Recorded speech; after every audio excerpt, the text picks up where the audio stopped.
Let's look ahead to Tuesday. There are 5 games on in the NBA. We're looking at streaming options, injury updates, all that stuff. Michael Bolton.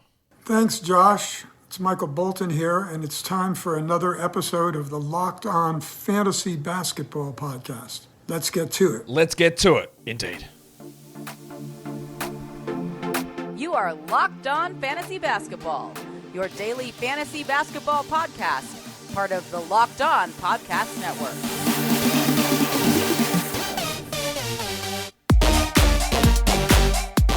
Hello and welcome to the Locked On Fantasy Basketball Podcast, brought to you by Basketball Monster. My name is Josh Lloyd and I am hanging a banner for the in-season tournament, and I'm also the lead fantasy analyst at basketballmonster.com. And you can find me on Twitter as always at redrock_bball, on TikTok at redrock_bball, and on Instagram at Locked On Fantasy Basketball. Today's episode is brought to you by Game Time. Download the Game Time app, create an account, and use the code LOCKEDONNBA for $20 off your first purchase. Thank you also for making Locked On Fantasy Basketball your first listen every day. We are free. We are available on all platforms. Go ahead and hit that subscribe button if you hear Operation 70K. We're trying to get there, so if you can hit it on the YouTube side, that would be awesome. I would love if you could do that. We're here to look at the 5 games from Tuesday. Just as I'm recording this, a little bit of stuff just leaked out from the Knicks. The Knicks are considering starting Jericho Sims. You absolute dickheads. Oh my God, this man, Tom Thibodeau. This guy. Sims is not a 12-team out, I don't think. I'm still adding Hartenstein in 12-team leagues. But this man, Sims, has played 25 minutes this season. Is this guy serious? Look for him in deeper leagues. But we'll see what happens if they start him. I'll have something to talk about in the recap show later today. We know that. Let's talk about Tuesday, though. Only 5 games on. And a lot of these teams playing in this on these games are on back-to-backs. So we're going to be cautious with that. Obviously, we're also doing a deep dive. Didn't even talk about it. We're going under the lens on Mavericks center Dereck Lively II. So we're going to do that as well. Let's look where we are with injuries, though. For these games, we do have quite a few. In Dallas in particular, Kyrie Irving out. Maxi Kleber out. Grant Williams out. Cool. So that value of the Exums and Joneses and Hardaways is all still there. Gabe Vincent remains out for the Lakers. Hopefully he's coming back soon. Not sure how it's going to impact much for fantasy. Probably not at all. In Phoenix, Grayson Allen and Nasir Little are both out. They've got a Tuesday, Wednesday back-to-back. So that'll be really intriguing because Bradley Beal will play on Tuesday, but he almost definitely won't play on Wednesday. So if Allen remains out for both of those games, Eric Gordon's value rises, but that means that Okogie or Goodwin become actual stream options on Wednesday. Probably more Goodwin than Okogie, and we still don't know. We'll talk about this in a sec. We still don't know what's going on with Kevin Durant, who is questionable for Tuesday, so there's a risk that he misses 1 or 2 of these games as well. Karis LeVert and Evan Mobley, I'm putting them as questionable for now. They're both out on Monday. I don't know their status for Tuesday's game. Mobley has now missed 2 straight. LeVert has now missed 4 straight. So you've got to think there's risk of them both not playing on Tuesday. Alex Caruso, the Rabbit Hunter, he's questionable for Monday's game with an ankle problem. I would be pretty shocked and stunned if he played both of the games. If he misses Monday, there's a chance for Tuesday. If he plays Monday, then I doubt he's out there on Tuesday. Durant is questionable, as I said. They've got a Tuesday, Wednesday back-to-back coming up, so you might get an opportunity where Beal is out for resting and Durant is out again on Tuesday, which opens a lot of stuff up. And Grayson Allen might be out for Eric Gordon, for Jordan Goodwin, for Keita Bates-Diop as well. Malik Monk and Colby Jones are both questionable for Sacramento for Monday's game. Colby doesn't matter that much, but Monk does. So if Leaky is out, they'll probably lean a little bit heavier into Kevin Huerter and give some minutes to Duarte. Obviously, I would hope it's obvious that Huerter is the guy that we lean to there over Duarte. We've got 2 guys listed probable for Monday, and that is the headmaster Jamal Murray and Patrick Williams. I believe there's a back-to-back for both of these guys Monday, Tuesday. I believe Williams will play both games. I think Murray will, but I wouldn't be shocked given his ankle and hamstring injuries if Jamal plays on Monday and sits on Tuesday, which would put Reggie Jackson back into the streaming spotlight. But at the moment, the headmaster is only probable for Monday, so it's hard to know exactly which direction they're going to go with that one. We'll have to wait and see. But what this does do now, that's injuries, 5 games, not a huge amount at the moment. We'll see. Of the 13 games on Monday, stuff is going to develop, obviously. But let's go to Dallas. And let's put Dereck Lively II under the radar. Under the radar? No, under the lens. That's what we're going to do. We're going to put him under the lens. So let's have a look. Lively was a guy that we were pretty interested in grabbing at the end of drafts in the draft process as soon as Jason Kidd started him in the preseason. Although, again, it's hard to know because he started Prosper and Lively in the preseason. All right, interesting. Prosper never plays and Lively gets big minutes every single game. And Lively was always the better option because he's a much better fantasy player. But it just goes to show that, well, if they start a rookie in preseason, doesn't mean shit in terms of whether they stick in that role or whether they fall away, whatever. But Lively still is available in a lot of leagues, amazingly. He shouldn't be in any. And hopefully this gives you the little boost to not allow him to be available. Over the last week, he's 25th in -1 rankings per game. Now, this is skewed by a few things, which we'll talk about, but he's playing 31 minutes in those games. But even over the last 2 weeks, playing 28 minutes a night, he's a comfortable top 50 player, top 40 player. Even in points leagues, where I've been, he's probably rosterable, but who knows. Over the last week, 42nd, averaging 39 fantasy points. That is not a realistic thing, because I don't think he's going to play those 30-odd minutes, because that was really skewed by a 39-minute game, and then he played 24 and 28 the next two. But he needs to be rostered. Like, he's a 10-team category must roster, I think, and he's a 12-team points must roster, Dereck Lively. But the roster percentages don't reflect this. He's 61% rostered only. It needs to be more. In saying all of that, this 25th over the last week and 42nd in points league is not a real expectation because I want to focus on a couple of things. He's shooting 91% from the field. 91. That means that he has attempted 21 shots and he has hit, for those of you mathematically inclined, as I just try to find it, 19. So he's missed 2 shots in 3 games. He's at 83% over the last 5 games and 74% over the season. He is going to be a very high field goal percentage player, and that is going to be huge for his fantasy value. His strongest category for category leagues is field goal percentage, followed by blocks. But that is going to come down. But what I do want to focus on is blocks. He's averaging 1.6 for the season. Really good number. Enough to get you on a category league roster, not enough on its own to be a points league guy. He's averaging 9 and 8 for the season with 1.6 blocks. What we need to do is push him to 27 minutes regularly and get him into double-digit scoring to be that points league guy. Now, his free throws have been putrid. He's 40% over the last 5 games and 59 for the season. We know this. It's not high enough volume to make you a punt guy, but what I do want to focus on here is the blocks. 3.7 per game over the last 3 games. His last 5 games have been great. 2 blocks, 2 blocks, 7 blocks, 2 blocks, 2 blocks. Getting 2 blocks from him is a somewhat reasonable expectation. 1.7, 1.8. That is somewhat reasonable, but I say all of this. According to Crafted NBA, he's in the 43rd percentile at contesting shots at the rim. So what that means is either when he chooses to contest a shot, he just blocks it, and he's just got an unbelievable knack for timing and positioning, or he's getting a little bit lucky on converting contests into blocks. I would say that, especially over the last little period of time when he had that 7-block game, there's a little bit of luck involved in that. But maybe he just has unbelievable instincts in terms of being able to contest. Now, I'd love him just to contest way more of this. That's just a very low number for a center. He needs to get out there and contest more shots, which actually could... What's more likely? The blocks come down or the rim contest percentage goes up? I would say from 3.7 blocks, it's more likely it goes down. But if we look at over the course of the year where he's at 1.6 blocks, I think that's more likely that goes up based on the percentage contest going up as well. So while it's a little red flaggy, we go, well, 3.7 blocks can't stick and he's doing it without contesting anything, I do think that over the course of the season that contest percentage will rise, the blocks will stabilize, and if they sit at 1.9 instead of 1.6, well, that very firmly keeps him in the top 100. Plus a few extra minutes in terms of responsibility. That really high field goal percentage. Is he doing anything else? Not really. Like 1 assist, 0.6 steals. None of that's good. But it's like 8 rebounds, 10 or 11 points, 2 blocks, 70%. Love it. Great. Fantastic value. And he is providing that at the moment. Really hot run. Must roster player. I just use this to implore you that he is rostered at the moment. Today's episode is brought to you by the Game Time app. You shouldn't have to worry about buying tickets to your next big event. It should be a stress-free process. You don't have to worry about the pricing. Are they going to hide fees in there? You shouldn't have to worry about what happens if an event gets cancelled. What happens if you lose your job?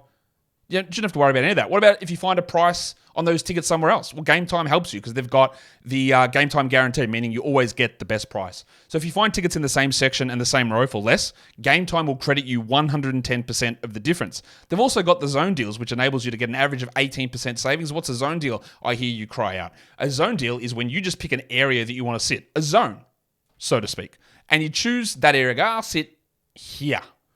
And Game Time goes, cool. Thanks for that. Thanks for giving me a little bit of scope to work things out. They pick a seat in that area, and on average, 18% savings. And who doesn't want to save? On average, 18% savings. I do, and you do too. So download the Game Time app and create an account and use the code LOCKEDONNBA for $20 off your first purchase. Terms apply. Again, create an account and redeem the code LOCKEDONNBA for $20 off. Download Game Time today. Last minute tickets, lowest price guaranteed. Okay, so that is our deep dive on old mate Dereck Lively. What does that bring us into now? It brings us into the stream of the day. So again, a cascading sort of effect here as to how we attack these. There's a lot of Dallas here. For 10-teamers, we are looking at Dereck Lively because he's only 61% rostered.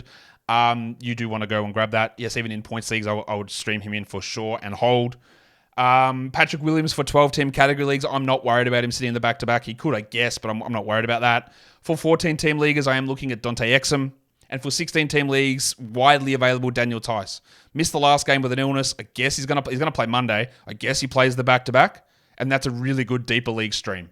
For points leagues, both Yahoo and ESPN, I'm using a 45% rostered cutoff. And that's Dante Exum that I'm taking a look at there. Yes, Derek Jones is in the mix, but he's above that number.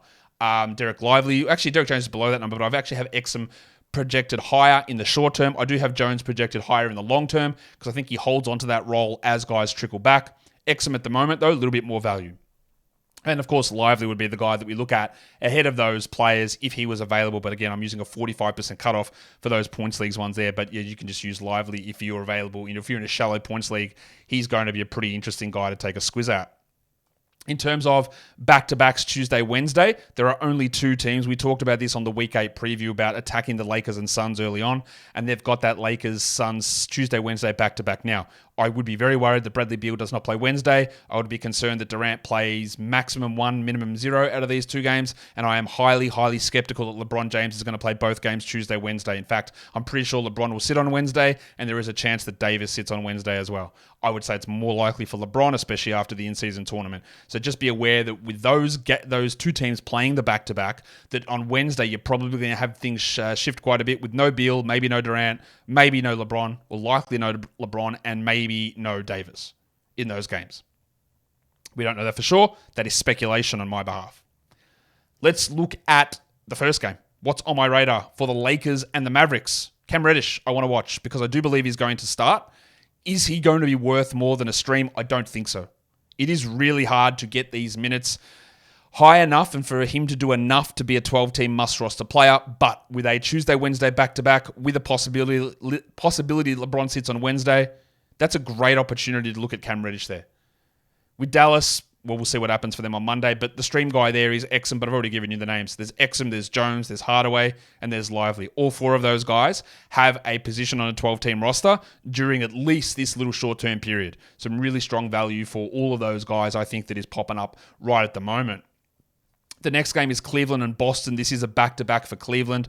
Like we said, Evan Mobley and Karis LeVert and Milk, they're out on Monday. Whether they play on Tuesday, we're not sure. Dean Wade is going to get that opportunity. And then if LeVert misses, it's more for Okoro and it's a bit more for Craig Porter. Not necessarily that they'd be big streaming guys, but Okoro, Wade, with a day like this, when there's so few games on, just 5 on Tuesday, yeah, having a guy play 30 minutes, which Wade or Okoro might, that has a little bit of value. It's not ideal, but it has a little bit of value. For Boston, I want to see Al Horford. I want to see his minutes. Because last game they played Porzingis just 29 as he came back from the calf issue. I think that'll push back up pretty quickly. And I don't think Horford remains a 12-team league guy. Especially they have a back-to-back coming up Thursday, Friday, I believe, this week. So you're only going to get 3 games out of Al there. But if he's a 27-minute guy versus a 25-minute guy, there's an argument to be made. And you could hold on to Horford for this game because, again, with so few options on, that's useful. And let's just see how they utilize him. In terms of streams, we've got Okoro there for Cleveland. And then we would go Wade, Cade, and then we'll probably go down to Porter, depending on the absences of who's there. And then for the Celtics, it is Slam and Sammy Hauser, who's going to get his 20-odd minutes, probably going to take 7 threes, could hit 2, could hit 5, who knows? We know what he is, a very, very reliable, usually, 3-point stream option who can get you some points and not do a ton more else. The next game is the Denver Nuggets and the Chicago Bulls. Both of these teams play on Monday, and there is some uncertainty. Does Murray play both? Does Alex Caruso play both? I don't know. I'd be very doubtful about Caruso playing both. In terms of stream options, Peyton Watson played minutes over Aaron Gordon last time out. I don't expect that is going to happen again here, but if Gordon is really struggling with his heel, and it is on a back-to-back, and Watson's playing well, that's at least a deeper league stream. And the other one for the Bulls is Ayo Dosunmu. Now, under no circumstance do I believe that Dosunmu is a 12-team must-roster player. Yes, Levine is out for a long time and might not return. Dosunmu needs probably 2 more guys out to be a 12-team league guy. And that's not the case. But if Caruso is out on this game on Tuesday, Pat Williams is our priority, or Kobe White's our priority, followed by Pat Williams, and then it goes to Dosunmu after that, who is a very interesting 14-team league guy, but with only 5 games on. He does do something for us for 12s in that scenario, with the expectation or the assumption, I guess, there that old mate Alex Caruso is sidelined. The next one is the Warriors and the Suns, and thank God neither of these teams are on a back-to-back. Chris Paul and Andy Wiggins were both questionable with illness, but they're both available and ready to play, and I want to see Chris Paul because so far this season, him coming off the bench has not been a 12-team league player. Him starting has been. Him playing with Draymond Green has not made him 12-team valuable. I'm not dropping him, but every little game here over the next week or so will lead me to make that decision if it continues to struggle. For the Suns, I've got Bradley Beal as something I want to watch. I don't know that he plays, and I don't expect him to play. But just how it all looks for Beal... Well, that's not true, sorry. My bad.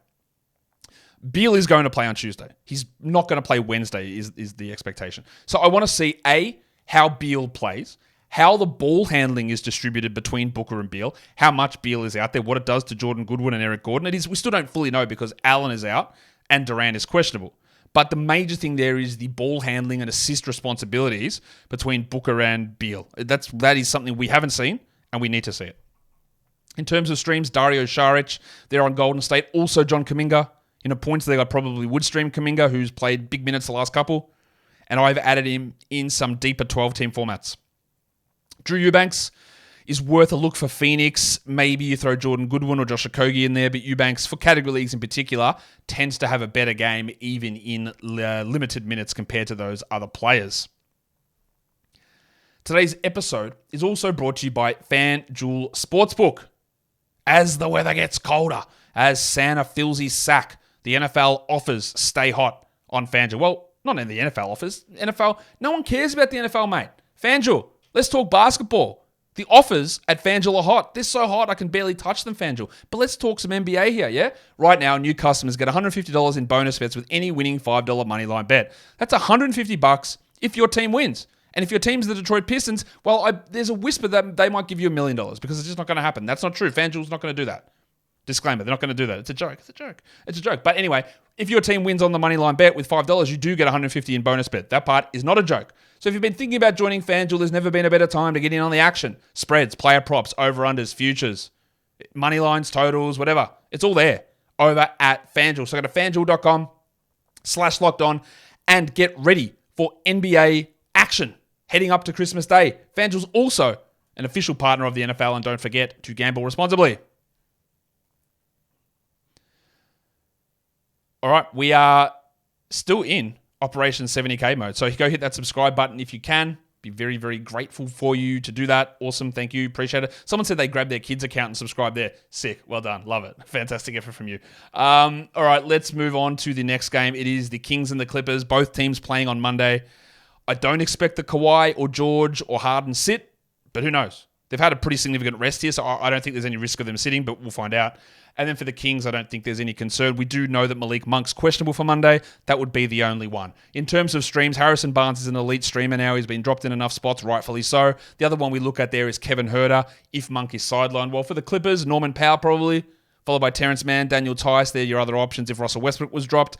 He's a stream guy, and he should be moving into that Harrison Barnes stream territory, although people are stubborn. He's still rostered in 80+% of leagues over on Yahoo, and that is just somewhat too high. In terms of the 2-for-1s, the Tuesday, Wednesday back-to-backs, it is just Lakers Suns.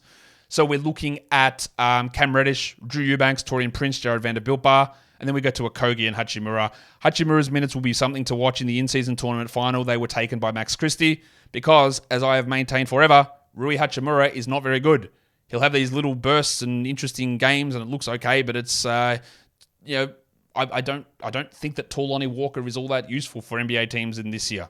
So that's why he lost those minutes to Max Christie, and we'll see how that goes. But maybe we could look at him as an interesting stream. I'm not going to chuck the chunks up here because yesterday we did the chunks, and it's the same chunk. It's who plays Tuesday through Friday the most games, because that's your chunk. Because Saturday's not really a stream day, Monday's not a stream day. So it's Tuesday to Friday. We did it yesterday. Go check it out. In terms of streaming, though, for the games on Tuesday, 5 games on. We've got 10-team streamers there. I've got Alex Caruso at the top, but I don't know that he's going to play, but he would be a really good stream. Dereck Lively's there, Pat Williams, Eric Gordon, Dante Exum, and Tim Hardaway. Some really, really good options. 3 Mavericks guys you'll notice there with some really strong value with Williams and Irving and Joshy Green out. And Pat Williams should be rostered regardless, and Eric Gordon with the absence of Grayson Allen and potentially the absence there of Kevin Durant. For 12-team leagues, it is cascading, so look at all those 10s and then move on to this list. These are 40% rostered or lower. Derek Jones heads the list, followed by Cam Reddish at 14%. Storm and Norman Powell, Daniel Tyson, Terrence Mann, a nice Clippers trio there. And then Drew Eubanks is also another 12-team stream. You'll notice those guys are widely available, very, very lowly rostered. So if you are looking for an option on Tuesday, you can do it. I would be targeting Lakers and Suns to get the Tuesday, Wednesday back-to-back if that was me. And it is me talking, so there you go. For deeper leagues, 20% rostered and below. Slam and Sammy Hauser, Ayo Dosunmu and Josh Okogie, Torian Prince. So you got Lakers and Suns there with a little bit of value. And I'm going to chuck Jaden Hardy in here. I don't know that they play him, but in the past, last season, when Kyrie sat, Hardy would blow up. This season, they're not really going that direction. They're playing Seth Curry.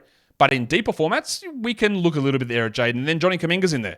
I'd actually probably should chuck Johnny in the 14-team stream. In the 12-team stream option. But he's there at the moment. If you want to grab him, do it. I think he's more valuable in points leagues. As you'll see when we look at the points league streamers, these guys are all 45% and below rostered. So Exum's there, Pat Williams, Derek Jones, John Kuminga, Jaden Hardy, and Norman Powell. Hardy's a definite dart throw, but it could blow up, but it also could do nothing. And there are a bunch of stream options for Tuesday's 5-game NBA slate. That is the end of the daily look ahead, injury updates, streaming options, all of that stuff is here. If you are here on audio, or if you're listening on audio, follow along. You know how to do that. I can't believe you wouldn't be subscribed, but go and do it. Give a 5-star review while you're at it. And if you are on video, on YouTube, you know what to do. You hit subscribe. You give it a thumbs up. You leave your comments down below. You tell your friends. You share all of that stuff. Guys, we are done here. Thank you so much for listening, everyone. See ya.